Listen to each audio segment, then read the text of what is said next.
અહેમદાબાદ મિત્ર ન્યૂઝની ટોપ 10 ખબરોમાં આપનું હાર્દિક સ્વાગત છે. ગુજરાતમાં ફરી માવઠાના એંધાણ. રાજ્યના તાપમાનમાં ઉતાર ચઢાવ બાદ ફેબ્રુઆરીમાં ગરમી અનુભવાશે.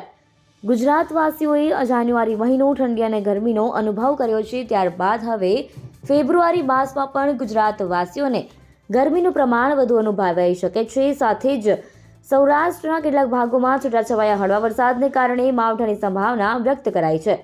ફેબ્રુઆરી મહિના માટે ભારતીય હવામાન વિભાગ દ્વારા તાપમાન તથા વરસાદની શક્યતાઓ વ્યક્ત કરવામાં આવી છે, જેમાં સમગ્ર ફેબ્રુઆરી મહિનામાં ગુજરાત રાજ્યનું લઘુત્તમ અને મહત્તમ તાપમાન સામાન્યથી વધુ રહેવાની શક્યતાઓ છે.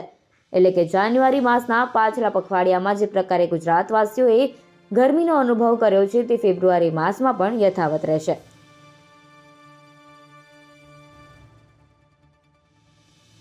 મુંબઈના સોના ચાંદીના વેપારીએ 95 લાખનો ચૂનો લગાવ્યો. અમદાવાદના બ્રોકરને લક્ઝુરિયસ કાર 3.97 કરોડમાં વેચી. મુંબઈના સોના ચાંદીના વેપારીએ અમદાવાદના કાર વેચના બ્રોકર સાથે 95 લાખ રૂપિયાનું કરી નાખ્યું. Range rover, land rover, defender અને BMW કાર વેપારીએ 3.97 કરોડ રૂપિયામાં બ્રોકરને વેચી દીધી હતી, પરંતુ લોન ક્લિયર કરાવી નહીં અને બાદમાં NOC પણ ના આપ્યું. આ પછી વેપારીએ મર્સિડીઝ કારના 95 લાખ રૂપિયા લઈને કાર મોકલાવી નહીં, જેના કારણે અંતે બ્રોકરે પોલીસ ફરિયાદ કરી છે. લક્ઝુરિયસ કારની ખરીદી બાદ ચીટિંગ થતા બ્રોકરે પહેલા પોલીસ સ્ટેશનમાં અરજી કરી હતી અને બાદમાં ફરિયાદ કરી છે.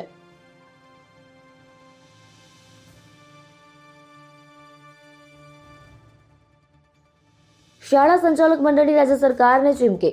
ગુજરાત સરકાર દ્વારા નવી શિક્ષણ નીતિનો સ્વીકાર કરાયા બાદ રાજ્યમાં ચાલતી પ્રી સ્કૂલોની નોંધણી ફરજિયાત કરવામાં આવી છે. જોકે તેમાં કેટલીક શરતોને લઈ પ્રી સ્કૂલના સંચાલકોમાં ભારે નારાજગી છે.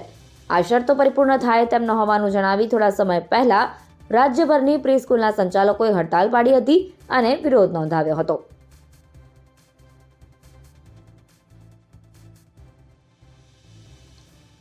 કોતરપુર વોટર વર્ક્સમાં લીકેજના કારણે વાસણાથી વાડા, દુધેશ્વર સહિત 15 વિસ્તારોમાં સાંજનું પાણી સપ્લાય બંધ રહેશે. કોતરપુર વોટર વર્ક્સમાં આવેલા પંપ હાઉસમાં થયેલા લીકેજના રિપેરિંગ કરવાનું હોવાથી પશ્ચિમ વિસ્તારના વાસણા, પાલડી, એલિસ બ્રિજ, નવા વાડજ, નવરંગપુરા, આશ્રમ રોડ, જ્યારે પૂર્વ વિસ્તારમાં હાસોલ, દુધેશ્વર, ભીલવાસ, અસરવા, શાહીબાગ, ખાડિયા, જમાલપુર, શાહપુરના વિસ્તારોમાં 4 ફેબ્રુઆરીએ સાંજનો પાણીનો સપ્લાય આપી શકાશે નહીં, તેમજ બીજા દિવસે 5 ફેબ્રુઆરીને રોજ સવારનો સપ્લાય પાણીના ઉપલબ્ધ જથ્થાની મર્યાદામાં આપવામાં આવશે. મોટેરા, ચાંદખેડા અને રાણીપ વિસ્તારમાં રાબેતા મુજબ પાણી પૂરું પડાશે.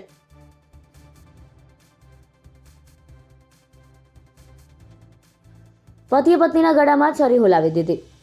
શહેરના પૂર્વ વિસ્તારમાં થોડા દિવસે પતિ પત્નીને ગળા પર છરી મારીને ફરાર થઈ જતા મામલો પોલીસ સ્ટેશન સુધી પહોંચ્યો છે.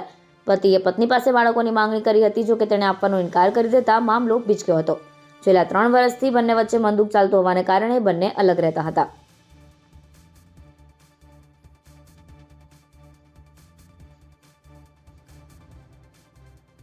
ગિફ્ટ સિટીમાં સેન્સેક્સ F&O કોન્ટ્રાક્ટ્સનો પ્રારંભ. મુખ્યમંત્રી ભૂપેન્દ્ર પટેલે ગિફ્ટ સિટીમાં ઇન્ડિયા ઇન્ટરનેશનલ એક્સચેન્જના Sensex futures and options contracts ઓપરેશન્સનો બેલ રિંગિંગ સેરેમનીથી પ્રારંભ કરાવ્યો હતો. નાણાકીય નવીનતાના ક્ષેત્રોમાં સતત અગ્રણી રહેલા ઇન્ડિયા ઇન્ટરનેશનલ એક્સચેન્જના આ નવા લોન્ચિંગથી વૈશ્વિક રોકાણકારોને ભારતીય બજારમાં રોકાણ માટે સરળતા થશે તેવી અપેક્ષા દર્શાવી હતી.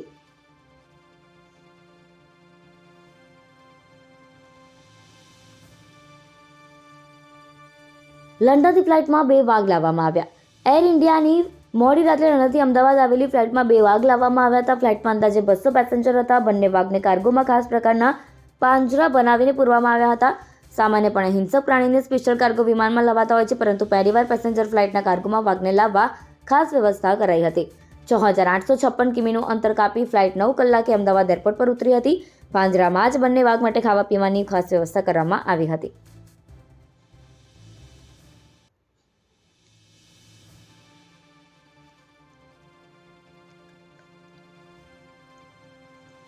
ગુજરાત યુનિવર્સિટીના બીકોમનું પેપર વેચવાનો પ્રયાસ. ગુજરાત યુનિવર્સિટીના બીકોમ ઇંગ્લિશ મીડિયમ સેમેસ્ટર 1ના પેપરને વેચવાનો પ્રયાસ કરાયો હોવાનો ગંભીર આક્ષેપ NSUIએ કર્યો છે. પેપર ખરીદ વેચાણ માટે વિદ્યાર્થીઓના બનેલા વોટ્સઅપ ગ્રુપની ચેટ પણ NSUIએ જાહેર કરી છે અને જે વિદ્યાર્થી દ્વારા પેપર આપવાનો દાવો કરવામાં આવી રહ્યો છે તેને ઝડપી તપાસની માંગ કરવામાં આવી છે.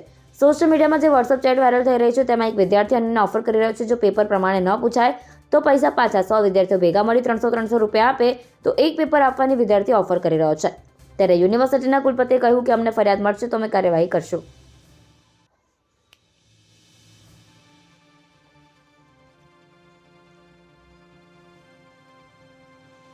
બોપલ ગુમા આહિર સમાજે આહિર રન 2025 યોજી. બોપલ ગુમા આહિર સમાજ દ્વારા વાર્ષિક આહિર રન 2025નું આયોજન કરવામાં આવ્યું હતું, જેમાં ફિટ આહિર સ્લોગન સાથે સમાજના 200થી વધુ સભ્યોએ ઉત્સાહભેર ભાગ લીધો હતો.